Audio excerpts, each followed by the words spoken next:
En 2008, Adela Noriega concluyó las grabaciones de Fuego en la Sangre y se esfumó. No se despidió, no concedió entrevistas, no realizó ninguna conferencia. La mujer que durante años representó el rostro más puro de las telenovelas mexicanas simplemente desapareció del mapa. Pero de acuerdo con las versiones que la han perseguido desde hace décadas, su desaparición no comenzó en un set de Televisa. Comenzó mucho antes, en los pasillos helados del Hospital Inglés, cuando un secreto vinculado al hombre más poderoso de México habría atravesado una puerta que nadie debía cruzar. Esta no es únicamente la historia de una actriz retirada, es la historia de una mujer que, según rumores jamás confirmados oficialmente, quedó atrapada entre un presidente, una primera dama, un supuesto hijo oculto y una maquinaria de silencio tan inmensa que pudo transformar a una estrella continental en una sombra. Se comentó que Cecilia Oxelli lo descubrió. Se comentó que Carlos Salinas de Gortari nunca dio declaraciones. Se comentó que Adela pagó el precio. Y lo más doloroso es que aunque nadie pudo probarlo todo, nadie logró sepultarlo por completo. Hoy Adela tiene 55 años. Mientras muchos creen que vive en silencio entre México y Florida, otros aseguran que su refugio está en Weston, alejada de las cámaras, alejada de Televisa, alejada de la mujer que alguna vez hizo llorar a millones con una sola mirada. Pero recuerda esta frase: el silencio también puede ser una cárcel. La vas a escuchar varias veces porque en esta historia el silencio no protegió a Adela, la devoró. Si te está gustando esta historia, suscríbete al canal para no perderte más contenido como este. Dale like y activa la campanita para recibir notificaciones. Hoy vas a descubrir 4 cosas. Primero, cómo una niña descubierta a los 12 años en un centro comercial terminó convertida en la reina intocable de las telenovelas. Segundo, ¿qué decía el rumor sobre el Hospital Inglés, Cecilia Oxelli y el golpe que habría transformado su destino para siempre? Tercero, la historia del supuesto hijo presentado durante años como sobrino, una palabra pequeña capaz de ocultar una vida entera. Y cuarto, cómo una estrella que lo tenía todo terminó perseguida por rumores de enfermedad, muerte falsa, cirugías inventadas y exilio dorado. Te voy a avisar cuando llegue cada una, pero antes necesitas comprender de dónde vino Adela Noriega, porque la tragedia no comenzó con un presidente, comenzó con una niña que buscaba protección. Todo inició el 24 de octubre de 1969 en la Ciudad de México. No en un palacio, no en una mansión de políticos, no en una oficina de Televisa rodeada de contratos millonarios. Comenzó con una niña llamada Adela Amalia Noriega Méndez. Una niña de ojos tristes, rostro limpio y una belleza tan silenciosa que parecía hecha para ser contemplada antes que escuchada. Y guarda esta imagen porque la vas a necesitar más adelante. Una niña caminando con su madre por un centro comercial. Tiene apenas 12 años. No sabe que alguien la está observando. No sabe que ese instante va a dividir su vida en dos. Un cazatalentos la descubre entre vitrinas, ruido, pasos, luces frías y gente que va y viene sin imaginar que acaba de cruzarse con una de las futuras reinas de la televisión mexicana. A los 12 años. Piensa en eso un momento. Mientras otras niñas todavía jugaban, Adela ya estaba ingresando en una industria que sonríe por fuera y devora por dentro.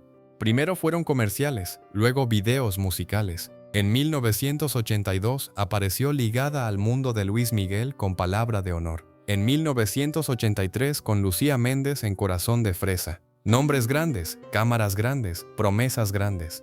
Y ella todavía demasiado joven para comprender que la fama no siempre llega como un premio. A veces llega como una jaula. Después vino Cachún Cachún Rarrá entre 1984 y 1987. Un programa juvenil, ligero, lleno de energía, donde Adela empezó a acostumbrarse al ritmo cruel de los foros. Levantarse temprano, repetir escenas, sonreír aunque estuviera cansada. Aprender a obedecer indicaciones, aprender a ser vista, aprender a convertirse en personaje antes de terminar de convertirse en mujer. Pero el verdadero golpe de suerte llegó en 1987 con Quinceañera, la historia de Maricruz. México la vio y algo cambió. No era solo una actriz joven, era una imagen. Era la muchacha dulce que millones de familias podían aceptar en su sala. La hija ideal, la novia imposible, la niña buena que lloraba bonito y sufría como si llevara encima el dolor de todas las adolescentes de México. Con Thalía al lado, aquella telenovela no fue simplemente un éxito, fue un fenómeno, un espejo para una generación entera. Y entonces llegó 1988. Dulce desafío. Adela ya no era una promesa, era una protagonista. Su rostro aparecía en revistas Su nombre sonaba en pasillos de productores. Su mirada empezaba a vender historias antes de que la historia comenzara. Pero aquí viene el detalle que casi nadie mira con suficiente atención. Ese mismo año, mientras Adela crecía dentro de Televisa, Carlos Salinas de Gortari llegaba a la presidencia de México. 2 ascensos al mismo tiempo, uno bajo las luces del melodrama, otro bajo las sombras del poder. El silencio también puede ser una cárcel, porque detrás de esa carrera que parecía perfecta, había una grieta. Adela no venía de una vida blindada. Su padre murió cuando ella todavía era una adolescente, y cuando una niña pierde al padre en esa edad, no solo pierde una presencia, pierde una muralla, pierde la sensación de que alguien puede ponerse delante del mundo y decir, con ella no. Esa ausencia deja un hueco que ni los aplausos llenan, ni los premios curan, ni las portadas calman. Luego, en 1995 llegó otro golpe. Su madre, Amalia Méndez, murió después de luchar contra el cáncer. La mujer que había estado con ella desde aquel centro comercial, la que la vio pasar de niña descubierta por casualidad a estrella nacional, también desapareció. Primero el padre, luego la madre. 2 columnas caídas, 2 despedidas, 2 heridas que no se ven en pantalla, pero que transforman la forma en que una persona ama, confía y se protege. Adela tenía una hermana, Reina, y también un hermano, pero una cosa es tener familia, y otra muy distinta es sentirse a salvo. Para entonces, ella ya no era solo una actriz, era una marca, una inversión, un rostro que millones consumían. Cada gesto suyo pertenecía al público. Cada silencio suyo despertaba preguntas. Cada rumor podía crecer como incendio. Y en medio de todo eso, la mujer detrás de la estrella seguía buscando algo muy simple: protección. No buscaba solamente fama, ya la tenía. No buscaba solamente dinero, la televisión se lo podía dar. Lo que buscaba, quizás sin decirlo, era una estructura que no se derrumbara. Un hombre fuerte, una figura capaz de llenar el hueco que dejaron los muertos. Una sombra poderosa bajo la cual descansar por fin. Y ahí está la tragedia, porque una mujer herida puede confundir poder con refugio. Puede creer que el hombre más intocable del país también puede ser el más seguro. Puede pensar que una puerta cerrada la protege, sin saber que a veces esa puerta no es entrada a una casa, es entrada a una prisión. Adela Noriega llegó a la cima con cara de niña buena, pero detrás de esa dulzura ya venía cargando una soledad antigua. Y cuando esa soledad se encontró con el poder, la historia dejó de ser una telenovela. Se convirtió en un secreto. En 1988, México no solo estaba viendo una telenovela, estaba viendo cómo se abría una puerta que nadie debía cruzar. Adela Noriega grababa Dulce Desafío y en la pantalla interpretaba a Lucero Sandoval, una joven hermosa, rebelde, vulnerable, de esas que parecen desafiar al mundo sin comprender todavía el tamaño de los monstruos que el mundo guarda detrás de las cortinas. Tenía apenas 19 años. 19, una edad en la que muchas personas todavía están descubriendo quiénes son, pero ella ya cargaba sobre los hombros el peso de ser la nueva cara sagrada de Televisa. Ese mismo año, Carlos Salinas de Gortari llegaba a la presidencia de México, rodeado de controversia, de poder absoluto y de ese silencio pesado que acompañaba a los hombres que podían cambiar destinos con una llamada. No era un político más. Era el centro del sistema, el hombre que caminaba por los pinos como si el país entero fuera una oficina privada. Y según las versiones que durante décadas circularon en pasillos de televisión, columnas de espectáculos y relatos periodísticos, fue en ese cruce entre la pantalla y el poder donde comenzó la historia que Adela nunca pudo sacarse de encima. Guarda esta frase en tu mente: el silencio también tiene precio. Porque si esas versiones son ciertas, lo que empezó como cercanía, admiración o protección, terminó convertido en una jaula. Adela no estaba frente a un hombre común, estaba frente al presidente, frente a alguien que no solo podía ofrecer flores, viajes o promesas, sino también protección, puertas abiertas, contratos, seguridad. Una sensación de refugio para una mujer joven que ya venía herida por la ausencia del padre y por la soledad que deja la fama cuando se apagan las luces del foro. Pero el poder nunca protege gratis. Mientras el público la veía como la muchacha pura de las telenovelas, detrás del telón crecía un rumor que nadie se atrevía a escribir con nombre completo. Se hablaba de encuentros discretos, de llamadas que no dejaban registro, de choferes, escoltas, horarios imposibles. Se hablaba de una actriz entrando en un territorio donde la fama ya no servía como escudo, porque del otro lado no estaban los productores ni los periodistas, estaba el Estado. Y entonces llega la parte que cambió todo. Entre 1989 y 1990, según las versiones más repetidas, Adela habría sido llevada al Hospital Inglés en la Ciudad de México bajo un nivel de discreción reservado para gente que no podía aparecer en una libreta de admisión común. Pasillos blancos, puertas cerradas, personal médico advertido, seguridad que no estaba ahí para cuidar una estrella, sino para proteger un secreto. No era una escena de melodrama, era algo mucho más frío, una operación de silencio. Ahí, según esos relatos, habría nacido un niño. Un niño que no podía ser anunciado, un niño que no podía tener fiesta pública, portada de revista ni apellido visible, porque si ese bebé era realmente hijo del presidente en funciones, no era solo un asunto sentimental, era una bomba política, una grieta en la imagen familiar de Los Pinos, un riesgo para el hombre que vendía modernidad, estabilidad y control, mientras su vida privada, según los rumores, ardía detrás de muros vigilados. Pero ningún secreto queda perfectamente cerrado cuando hay dolor de por medio. La historia cuenta que Cecilia Oxeli, esposa de Salinas y primera dama de México, se enteró. Y cuando una mujer que ha sido convertida en símbolo público de familia descubre que su propio matrimonio puede estar siendo usado como fachada, la humillación deja de ser privada, se vuelve furia.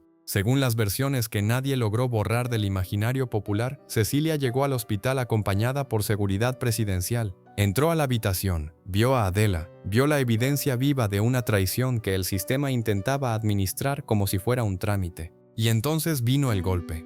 Un golpe del que no existe sentencia judicial, pero que se volvió mito nacional. Un golpe que, si ocurrió como se ha contado, no fue solo de una esposa contra una amante, fue el golpe de una estructura completa contra una mujer joven que había confundido poder con refugio. Fue la marca invisible de una condena. Después vino lo peor, no el escándalo, el silencio. Porque los escándalos al menos permiten defenderse. El silencio no, el silencio te encierra. El silencio te obliga a sonreír cuando todos sospechan. El silencio te convierte en rumor. Y Adela, la reina joven de la televisión mexicana, empezó a entender que había entrado en una historia donde ella no escribía el guión. Años después, cuando Cecilia Oxeli habló de aquellos rumores en una entrevista grabada y evitó negar de forma tajante lo que se le preguntaba, muchos sintieron que una puerta vieja se abría apenas unos centímetros, no lo suficiente para probarlo todo, pero sí lo suficiente para que el país volviera a hacerse la misma pregunta. ¿Qué le hicieron realmente a Adela Noriega? Porque después de aquel hospital, según la leyenda negra, ya nada fue igual.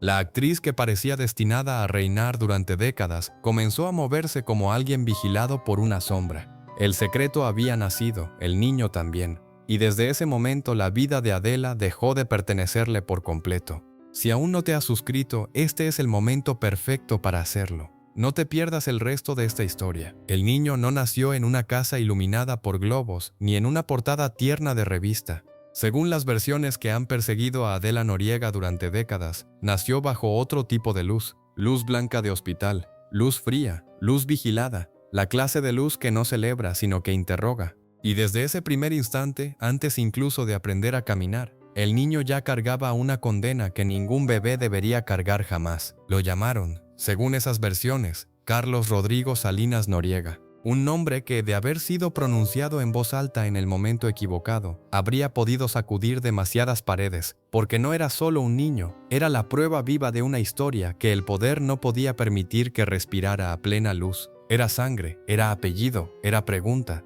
Y en el México de los años 90, las preguntas peligrosas no siempre se respondían, a veces se enterraban. Piensa en esto un momento.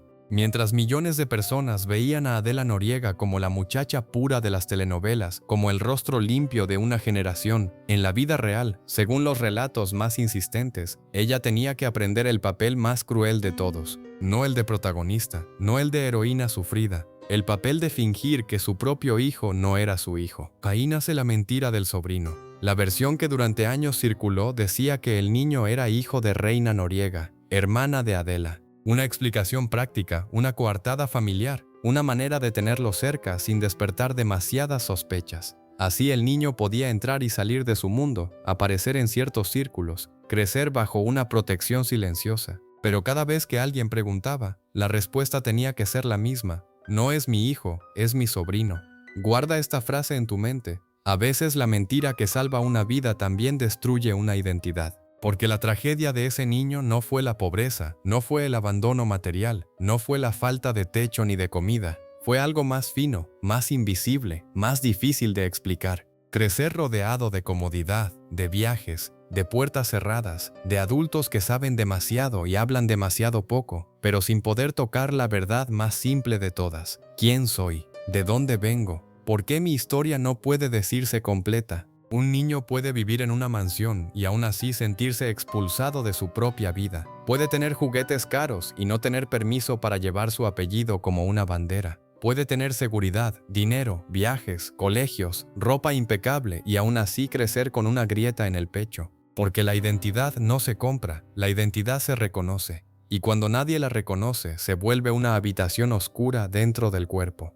Adela, según esta reconstrucción, hizo lo que creyó necesario, cayó para protegerlo, se escondió para que él pudiera crecer. Cambió la gloria pública por una maternidad clandestina. Pero el precio fue monstruoso, porque al protegerlo del escándalo, también lo protegió de la verdad. Y esa es la parte que duele, la parte que ninguna madre quisiera escuchar. A veces el amor, cuando está rodeado de miedo, termina pareciéndose demasiado a una cárcel. Del otro lado estaba la figura del padre, no un hombre desconocido, no una sombra cualquiera. Según la versión que ha perseguido esta historia, el padre era un hombre escrito en la historia política de México, un rostro de noticieros, un expresidente, un apellido que abría puertas, movía instituciones, cambiaba destinos. Pero para ese niño, ese apellido era una palabra prohibida, algo que podía existir en los rumores, en los pasillos, en la prensa de espectáculos, pero no en la vida cotidiana. Eso es lo más brutal. Un padre puede estar ausente de muchas formas, puede irse, puede olvidar,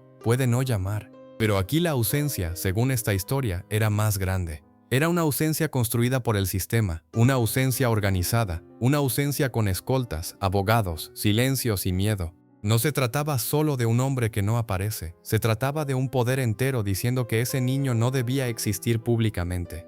Y mientras el niño crecía, Adela también se iba transformando. La actriz luminosa se volvió guardiana. La mujer que antes caminaba entre cámaras empezó a moverse entre sombras. Ya no vivía solo para actuar, vivía para administrar riesgos, para medir palabras, para cuidar entradas y salidas, para evitar fotografías, para no permitir que una pregunta inocente se convirtiera en una bomba. Miami apareció entonces como refugio y como destierro. Lejos de México, lejos de los foros, lejos de las miradas que reconocían su rostro en cualquier esquina. Pero no hay distancia suficiente cuando el secreto viaja contigo. En cada casa nueva, en cada calle privada, en cada ventana cerrada, la historia seguía respirando. Madre e hijo dentro de una jaula de lujo, sí, pero jaula al fin. Y ahí está la herida de la segunda generación.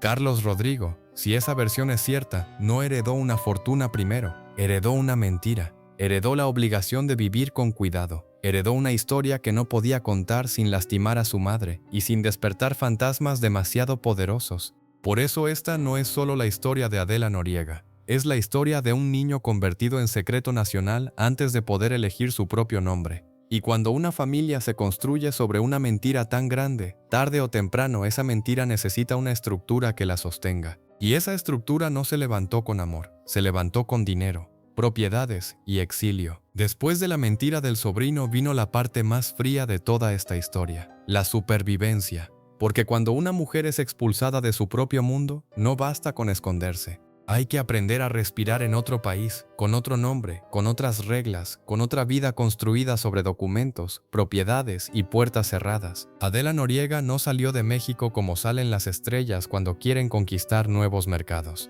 No fue una aventura artística, no fue una pausa elegante. Según las versiones que han perseguido su nombre durante décadas, fue una retirada forzada, una salida calculada para apagar el incendio antes de que alcanzara los pinos. Y cuando el poder decide que alguien debe desaparecer, no necesita gritar. Basta una llamada, basta un veto, basta que las puertas que antes se abrían solas empiecen a quedarse cerradas. En los años 90, mientras millones seguían recordando su rostro como el de la muchacha pura de quinceañera y dulce desafío, Adela empezaba a vivir en una dimensión paralela. Una parte de ella todavía pertenecía a las telenovelas, a las portadas, a los premios, a los productores que sabían que su presencia podía levantar una historia entera, pero la otra parte ya estaba aprendiendo a moverse como una mujer perseguida por su propio secreto. Y ahí aparece Florida. South Beach, Miami, Weston, nombres que para muchos significan lujo, sol, mansiones, centros comerciales, restaurantes caros y calles limpias.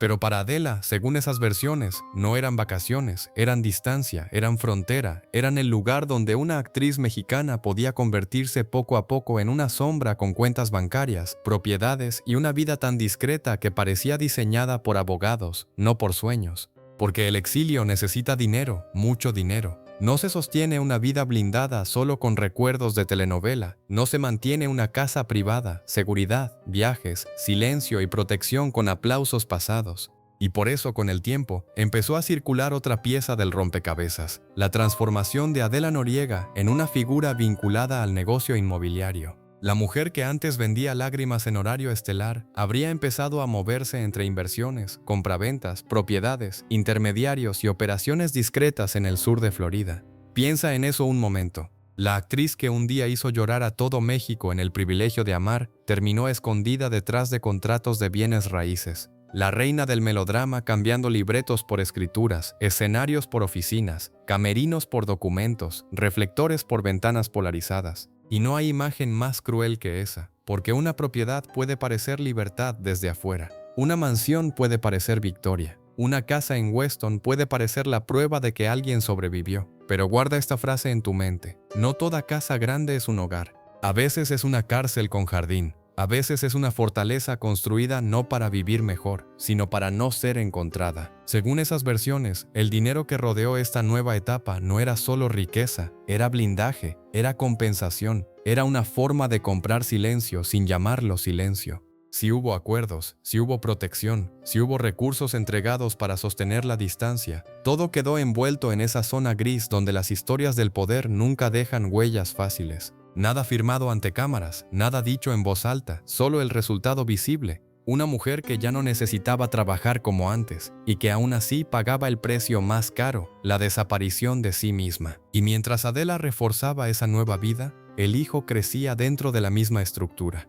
Ya no era solo el niño que debía ser presentado con cuidado, era el heredero de un sistema de supervivencia, el que algún día tendría que entender propiedades, nombres, movimientos, empresas, discreción. No heredaba solo dinero, heredaba una forma de esconderse. Ahí está el veneno de esta parte. El exilio no terminó con Adela, se convirtió en patrimonio familiar. La fortuna que podía parecer salvación también cargaba una maldición. Cada metro cuadrado comprado lejos de México recordaba la razón por la que tuvieron que irse. Cada muro alto protegía, sí, pero también repetía la condena. No salgas, no hables, no confirmes, no regreses demasiado, no dejes que el mundo vea la vida que construiste sobre una herida. Y mientras México seguía preguntando por ella, mientras los productores soñaban con su regreso, mientras el público esperaba una entrevista que nunca llegaba, Adela se fue convirtiendo en una leyenda inmóvil, viva pero fuera de alcance, rica pero aislada, protegida pero prisionera. Porque el poder no siempre destruye quitándote todo, a veces te deja una mansión y se queda con tu libertad.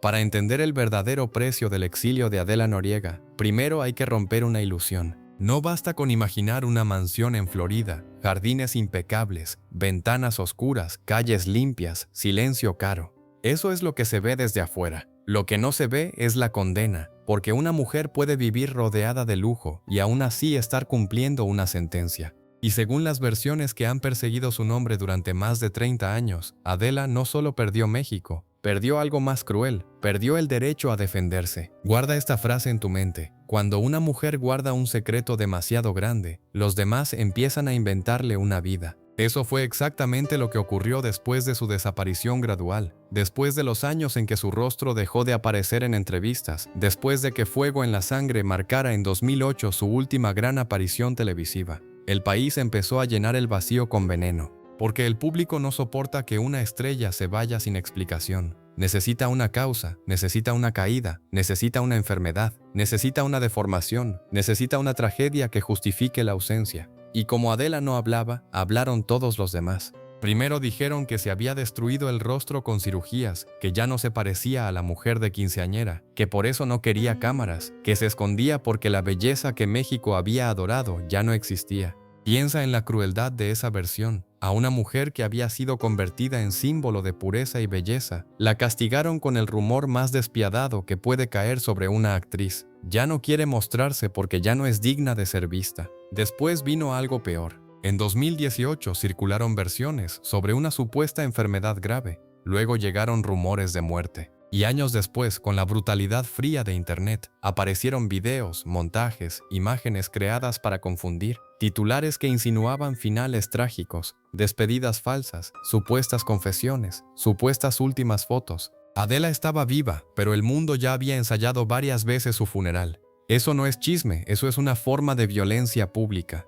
Imagínate estar en una casa cerrada, lejos de los reflectores, sabiendo que allá afuera millones de personas discuten tu cara, tu cuerpo, tu salud, tu hijo, tu pasado, tu silencio. Imagínate leer que estás muerta y no poder salir a decir, aquí estoy. Porque una sola aparición podría abrir la puerta de todas las preguntas que llevas 30 años evitando. ¿Dónde estabas? ¿Por qué te fuiste? ¿Tuviste un hijo? ¿Quién era el padre? ¿Qué pasó con Salinas? ¿Qué pasó en aquel hospital? Por eso el silencio no era descanso, era encierro. Y entonces llegó la televisión moderna, más cruel que la antigua. En 2024, en medio del circo de la Casa de los Famosos México, el nombre de Adela volvió a ser usado como material de conversación. Su vida privada fue lanzada otra vez al centro de la mesa, como si su dolor fuera entretenimiento barato, como si 30 años de rumores no hubieran sido suficientes. Y ahí estaba otra vez el mismo patrón.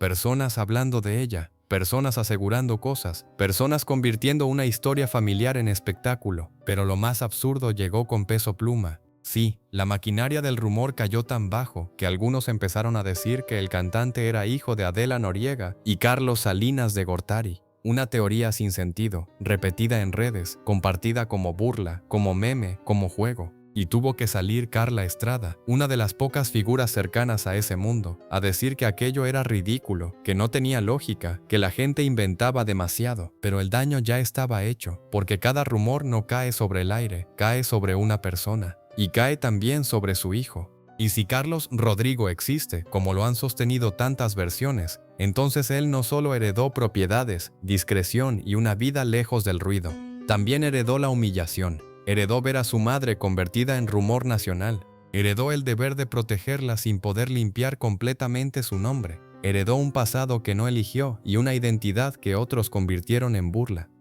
Ahí está la verdadera miseria de esta historia. No en la falta de dinero, no en una casa pequeña, no en el hambre. La miseria de Adela fue otra. Fue mirar cómo el país que la adoró también aprendió a despedazarla. Fue entender que la fama no solo te eleva, también te deja expuesta cuando caes. Fue vivir con la certeza de que cualquier palabra podía ser peor que el silencio. El primer golpe, según la leyenda, ocurrió en una habitación de hospital. Los siguientes llegaron durante 30 años en portadas, en programas, en redes, en memes, en videos falsos, en risas ajenas. Y tal vez por eso Adela eligió no responder nunca, porque entendió algo terrible. A veces defender tu verdad no te libera. A veces solo le entrega al mundo una nueva forma de destruirte. El final de una estrella no siempre ocurre cuando muere. A veces ocurre mucho antes. A veces ocurre cuando todavía respira, cuando todavía camina, cuando todavía tiene ofertas sobre la mesa, cuando todavía hay productores dispuestos a pagar lo que sea por verla regresar. A veces una estrella muere el día en que entiende que aparecer otra vez sería más peligroso que desaparecer para siempre. Para Adela Noriega ese día llegó en 2008.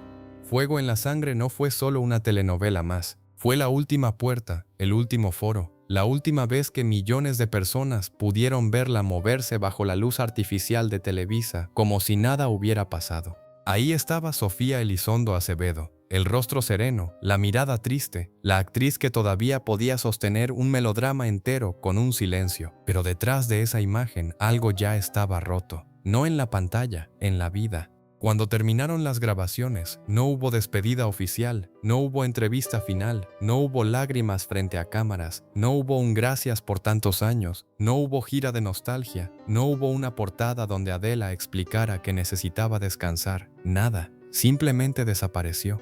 Y eso es lo que vuelve su historia más inquietante, porque las estrellas no se apagan así cuando todavía tienen brillo. Las estrellas de ese tamaño son despedidas con homenajes, contratos, llamadas, insistencias, proyectos de regreso. A Adela buscaron, Se dijo que productores importantes intentaron convencerla. Se habló de ofertas, de telenovelas, de regresos soñados, de papeles escritos casi como una súplica, pero ella no volvió ni una vez. Guarda esta frase en tu mente. Para que la madre pudiera sobrevivir, la actriz tenía que morir, porque si Adela regresaba, el pasado regresaba con ella. No importaba qué personaje interpretara, no importaba si era una villana madura, una madre sufrida o una protagonista de regreso. La primera conferencia de prensa no hablaría del libreto, hablaría de Salinas, hablaría del hijo, hablaría del hospital, hablaría de Cecilia Oxelli, hablaría de esa noche que México nunca pudo probar del todo pero jamás dejó de repetir. Y esa era la trampa. Si negaba todo, el rumor seguiría vivo. Si confirmaba algo, el escándalo explotaría otra vez. Si guardaba silencio frente a los reporteros, el silencio se volvería noticia. Cualquier camino la llevaba al mismo lugar, la exposición. Por eso eligió el único movimiento que todavía podía controlar. No estar, no contestar, no aparecer, no abrir puertas, no conceder entrevistas, no dejar que una cámara actualizara su rostro para convertirlo en mercancía, no darle al público una nueva imagen para destruirla otra vez. Pero la desaparición también tuvo un costo, porque cuando una artista se borra, otros escriben su final por ella. Empezaron las versiones de enfermedad, las historias sobre cáncer, las fotos falsas, los rumores sobre cirugías, los relatos de una Adela irreconocible. La prensa llegó incluso a tratarla como si ya no perteneciera al mundo de los vivos. Su hermana Reina tuvo que salir a desmentir, a explicar, a proteger desde lejos el nombre de una mujer que no podía defenderse sin abrir una herida mayor. Ese fue el castigo más cruel, vivir pero escuchar que te entierran, respirar pero ver cómo otros narran tu muerte, estar sana o al menos seguir de pie mientras el país discute tu final como si tú no tuvieras derecho a existir en silencio. Adela cambió el foro por Weston, cambió los reflectores por calles privadas, cambió el aplauso por puertas cerradas, cambió los libretos por una vida donde cada movimiento debía calcularse. Y quizá alguien podría decir que ganó, que sobrevivió, que protegió a su hijo, que escapó del monstruo, pero también perdió. Perdió el derecho a envejecer públicamente, perdió el derecho a equivocarse en voz alta, perdió la oportunidad de despedirse como leyenda, porque Adela Noriega no tuvo un último acto, tuvo una evaporación, una salida sin música, un final sin telón. En 2008 murió la estrella. Lo que quedó fue una mujer, una madre, una sombra con una historia demasiado grande para contarla sin quemarse. Y la pregunta sigue abierta. ¿Desaparecer fue su victoria más inteligente o la última forma de derrota que el poder le impuso? Hoy, en 2026, Adela Noriega sigue siendo una presencia imposible. No está muerta, no está acabada, no está destruida físicamente como tantos rumores quisieron hacer creer. Está viva. Y quizá eso sea lo más inquietante de todo, porque hay personas que sobreviven al escándalo, al exilio, a la humillación pública, pero quedan condenadas a una forma extraña de existencia. Respirar sin regresar, caminar sin aparecer, estar en el mundo sin pertenecerle a nadie. Dicen que vive lejos de México, en Florida, entre calles limpias, casas enormes y vecinos que no preguntan demasiado. Weston no se parece a los foros de Televisa, no huele a maquillaje, ni a café de producción, ni a cables calientes bajo las luces. Huele a césped recién cortado, a aire acondicionado, a silencio comprado. Ahí, según distintas versiones, la mujer que hizo llorar a millones con el privilegio de amar y María Isabel, habría cambiado los libretos por contratos, las escenas de amor por operaciones inmobiliarias, los aplausos por documentos firmados con discreción. Piensa en eso un momento. La actriz que vendía sueños ahora administra paredes. La mujer que fue mirada por todo un continente ahora vive cuidándose de una cámara de celular. La estrella que antes no podía entrar a un foro sin que todos voltearan a verla, ahora necesita pasar inadvertida para sentirse a salvo. Ese es el costo final, no la pobreza material, no el abandono visible, no una caída miserable en una casa olvidada. El castigo de Adela fue más sofisticado. Fue vivir con dinero pero sin voz pública, con propiedades pero sin libertad emocional, con seguridad pero sin la paz de poder contar su propia versión. La jaula dorada también es una prisión. Y a veces la puerta está abierta, pero tú ya no sabes cómo salir. Durante más de 15 años desde Fuego en la Sangre, Adela dejó que el mundo hablara por ella. Dejó crecer teorías, hijos inventados, enfermedades falsas, fotos dudosas, historias absurdas. Le fabricaron finales, le inventaron rostros, la declararon perdida, enferma, deformada, muerta, y ella no respondió.